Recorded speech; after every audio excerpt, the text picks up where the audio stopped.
ಬರೋದು ಇದೇ ಮೊದಲು. ಇದೊಂದು ದೊಡ್ಡ ಭರವಸೆ.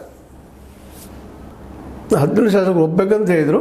ಈ ಇನ್ನೊಂದು ಮಾತನ್ನು ಅದೇ ಸಂದರ್ಭದಲ್ಲಿ ಹೇಳ್ತಾ, ಇದೇ ಅಧಿವೇಶನದಾಗ 17 ಶಾಸಕರದ ಒಂದು ಡಿಸಿಷನ್ ತೊಗೊಳ್ತೀನಿ. ಇದರಿಂದಾಗಿ ಒಂದಿಷ್ಟು ಏನಪ್ಪ ಮತ್ತೆ ಆಸೆ ಹುಡ್ತಾ ಇದೆ. ಅದರ ಒಟ್ಟಾರೆ ಏನಾದರೂ ಆಗಲಿ, ಒಟ್ಟಾರೆ ಜಲ್ದಿ ಆಗಲಿ ಕೆಲಸ. ಡಿಸೆಂಬರ್ 31 ಆಗಲಿ ಅನ್ನೋದು ಜನಸಾಮಾನ್ಯರ ಮಾತು. ಜನಸಾಮಾನ್ಯರೆಲ್ಲರೂ ಇದನ್ನು ಎದುರು ನೋಡ್ತಾ ಇದ್ದಾರೆ.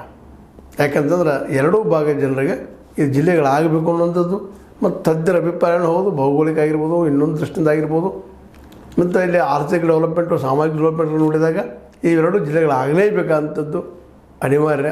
ಮತ್ತು ಜಿಲ್ಲೆ ವಿಭಜನೆ ಆಗಬೇಕಾಗಿದ್ದು ಅನಿವಾರ್ಯ. ಅದನ್ನು ಒತ್ತಿ ಕೊಟ್ಟು ಹೇಳುವಂಥದ್ದು ಅದಾಗಲಿ ಅನ್ನುವಂಥದ್ದು ಜನಸಾಮಾನ್ಯರ ಬೇಡಿಕೆ ಅದ. ಈಗ ಆಗಲಿಲ್ಲ ಅಂದ್ರೆ ಮತ್ತೆ ಅಂದು, ಯಾಕಂದರೆ ಡಿಸೆಂಬರ್ 31 ಇದು ಘೋಷಣೆ ಆಗಬೇಕು. ಮತ್ತು 19 ತನಕ ಇದು ಅಧಿವೇಶನ ಅದ.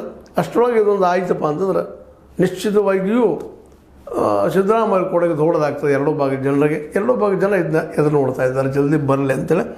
ಈ ದಿಶೆಯಲ್ಲೇ ಎರಡೂ ಭಾಗಕ್ಕೆ ಇವತ್ತು ಇದರಲ್ಲೇ ವಿಶೇಷವಾಗಿ ಇಲ್ಲಿ ಜನರ ಹೋರಾಟದ ಒಂದು ನೋವಿರೋ ಜೊತೆಗೆ ಇತ್ತೀಚೆಗೆ ಒಂದಿಷ್ಟು ನಮ್ಮ ಶಾಸಕರಾಗಿರ್ಬೋದು ಅಥವಾ ಉಸ್ತುವಾರಿಗಳಾಗಿರ್ಬೋದು, ನಮ್ಮ ಲಕ್ಷ್ಮೀಬಾಯಿ ಹೆಬ್ಬಾಳ್ಕರ್ರಂಥ ಸಚಿವರಾಗಿರ್ಬೋದು, ಇವರೆಲ್ಲರೂ ಇವತ್ತೇನೋ ಆಗಲಪ್ಪ ಜಿಲ್ಲಾ ವಿಭಜನೆ ಆಗಲಿ ಅಂತ ಒಂದು ಹಂತಕ್ಕೆ ಬಂದಿದ್ದಾರೆ.